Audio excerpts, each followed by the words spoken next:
Bismillahirrahmanirrahim. Assalamualaikum warahmatullahi wabarakatuh. Halo teman-teman semua, kembali lagi dengan saya Usman dalam channel Usman UI. Baiklah, di kesempatan yang baik ini kami kembali akan berbagi informasi terbaru seputar rekrutmen P3K Guru, terkhusus bagi rekan-rekan kalian sudah dinyatakan lolos P3K tahap 2, karena di sini ada kabar gembira sekaligus info penting yang harus teman-teman ketahui terkait dengan pemberkasan dan pengisian DRH bagi rekan-rekan sekalian yang sudah dinyatakan lulus di P3K tahap 2. Oleh karena itu, silakan simak video yang sampai selesai, dan seperti biasa bagi rekan-rekan yang baru pertama kali menemukan channel ini, jangan lupa untuk tekan tombol subscribe-nya dan aktifkan lonceng notifikasinya agar siap kami mengupdate info-info terbaru seputar rekrutmen P3K teman-teman yang pertama kali mendapatkan notifikasinya. Oke, terima kasih. Langsung saja terkait dengan informasi pemberkasan dan pengisian DRH P3K tahap 2. Di sini sudah ada surat edaran resmi dari BKN teman-teman, yang harus teman-teman ketahui terkait dengan jadwal pengisian DRH dan juga terkait dengan pemberkasan tentunya. Dan di sini surat BKN ini bernomor 782-B-MP.01.01-ST-D-D-2022, di mana surat ini dikeluarkan di Jakarta 12 Januari 2022, yaitu perihal usul penetapan NI P3K Guru tahap 2 tahun 2021 secara elektronik. Dan langsung saja kita baca suratnya teman-teman. Menyusuli surat kami nomor 19456-B-MP.01.02, yaitu tertanggal 20 Desember 2021 perihal penjelasan penetapan NI P3K Guru tahun 2021 secara elektronik. Dengan hormat kami sampaikan hal-hal sebagai berikut. Yang pertama, di sini dijelaskan instansi yang telah mendapatkan hasil pengolahan kelulusan yang ditandatangani secara elektronik oleh Kepala Badan Kepegawaian Negara melalui inbox admin P3K itu wajib mengumumkan kelulusan tersebut dan agar dapat segera melaksanakan pemberkasan penetapan NI P3K Guru tahap 2. Jadi teman-teman silakan cek di web instansi masing-masing terkait dengan pengumuman ini, dan sudah juga kami selalu infokan di video sebelumnya terkait itu daftar daerah yang sudah melakukan pengumuman pemberkasan untuk P3K tahap 2 ini. Kemudian di sini di poin yang kedua, pemberkasan penetapan NI P3K Guru tahap 2 tahun 2021 itu disampaikan kepada Kepala Badan Kepegawaian Negara untuk instansi pusat dan kepada Kepala Kantor Regional untuk instansi daerah secara elektronik, yaitu melalui sistem aplikasi pelayanan kepegawaian SAPK dan aplikasi pendukung dokumen elektronik itu Doku Digital pada alamat dokudigital.bkn.go.id. Dan tanda tangan pertimbangan teknis penetapan NI P3K Guru tahap 2 itu dilakukan secara digital atau digital signature. Nah, ini untuk yang pansoldanya atau BKD-nya tentunya teman-teman terkait aplikasi ini. Kemudian yang ketiga yaitu persyaratan kelengkapan dokumen usul penetapan NI P3K itu diatur dalam pasal 25 Peraturan BKN nomor 1 tahun 2019 sebagaimana telah diubah dengan Peraturan BKN nomor 18 tahun 2020, di mana pelamar yang dinyatakan lulus agar mengisi daftar riwayat hidup DRH serta menyampaikan kelengkapan dokumen secara elektronik melalui sscsn.bkn.go.id mulai tanggal 10 Januari 2022 sampai dengan 26 Januari 2022. Kemudian poin yang keempat, penyampaian kelengkapan dokumen usul penetapan NI P3K Guru tahap 2 oleh instansi itu disampaikan melalui SAPK dan aplikasi Doku Digital mulai tanggal 20 Januari 2022 sampai dengan tanggal 23 Februari 2022. Ini untuk yang Pemdanya teman-teman yang menyampaikan kelengkapan dokumen NI P3K kepada Panselnas tentunya itu BKN. Kemudian yang kelima di sini penentuan mulai berlakunya pengangkatan sebagai P3K Guru tahap 2 tahun 2021 itu ditetapkan terhitung mulai tanggal 1 bulan berikutnya dari tanggal penyampaian usul penetapan NI P3K kepada Kepala BKN untuk instansi pusat dan Kepala Kantor Regional BKN untuk instansi daerah. Demikian kami sampaikan, atas perhatiannya diucapkan terima kasih.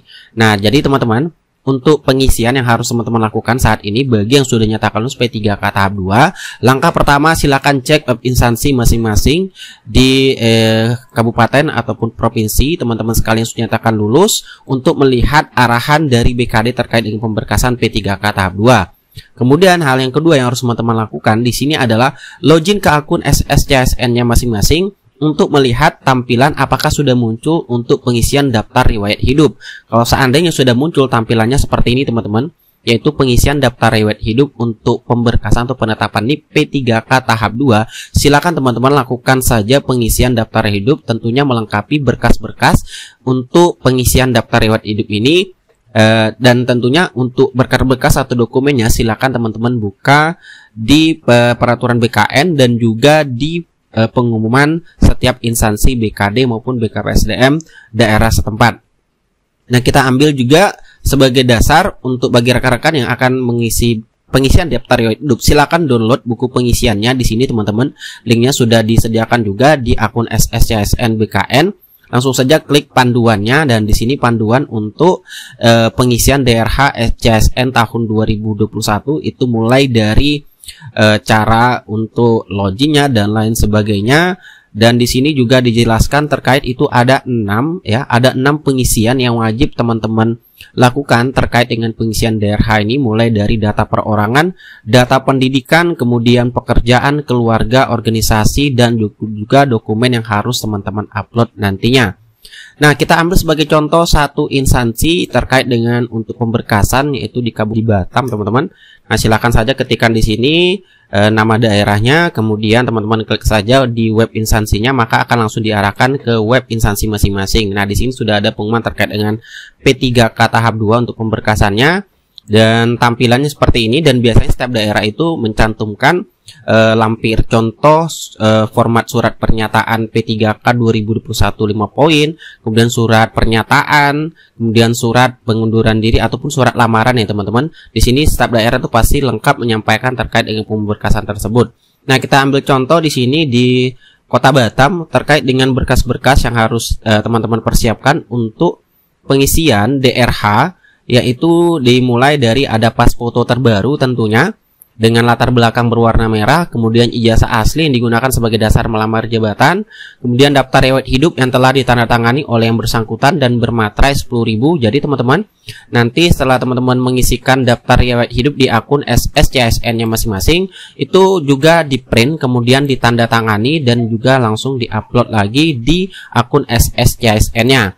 Nah, kemudian di sini kita lihat lagi ada surat pernyataan 5 poin, yaitu formatnya bisa teman-teman download di setiap instansi masing-masing formatnya. Kemudian ada SKCK yang diterbitkan oleh Kepolisian Negara Republik Indonesia, tentunya ini masih berlaku. Kemudian surat keterangan sehat jasmani dan rohani dari dokter yang berstatus PNS atau dokter bekerja pada unit pelayanan kesehatan pemerintah. Dan yang terakhir itu surat keterangan tidak mengonsumsi atau menggunakan narkotika, psikotropika, dan prekursor dan zat adiktif lainnya. Dan ini ditandatangani oleh dokter dari pelayanan kesehatan. Nah, untuk berkas dan formatnya sendiri itu formatnya ada yang PDF itu maksimal 1 MB, dan untuk format JPG maksimal adalah 500 KB teman-teman. Nah, itu terkait dengan yang harus teman-teman perhatikan ketika melakukan pemberkasan. Nah, kemudian untuk dokumennya sendiri di sini di Kota Batam itu disampaikan file-filenya atau formatnya. Misalnya untuk surat lamaran itu ditandatangani di atas materai, kemudian itu formatnya PDF, kemudian pas foto JPG, kemudian SKCK PDF hasil scan-nya teman-teman. Kemudian surat pernyataan 5 poin itu PDF, kemudian surat keterangan sehat jasmani itu PDF, kemudian ada surat keterangan tidak musim narkoba itu PDF juga, kemudian daftar riwayat hidup itu PDF, kemudian ijazah asli yaitu PDF, kemudian transkrip nilai PDF, kemudian surat pernyataan tidak minta pindah itu PDF, kemudian bukti pengalaman kerja itu PDF. Jadi silakan diikuti setiap arahan di website instansi masing-masing. Dan untuk pengisian DRH itu sudah bisa dilakukan karena sudah muncul di akun SSCSN BKN setiap lamar dan sudah dinyatakan lulus P3K tahap 2. Oke teman-teman, itulah informasi yang dapat kami sampaikan terkait dengan P3K tahap 2 untuk pemberkasan dan pengisian DRH-nya. Dan informasi mengenai P3K tahap 3 masih menunggu teman-teman terkait dengan jadwalnya. Untuk kemungkinan bocoran kami dapat yaitu akhir bulan Januari atau di awal Februari teman-teman. Semoga saja secepatnya sehingga teman-teman yang tidak lulus di tahap 2 dan tahap 1 itu bisa mengikuti kembali seleksi di P3K tahap 3 untuk menjadi ASN P3K tentunya. Sekian dari Yusman. Assalamualaikum warahmatullahi wabarakatuh.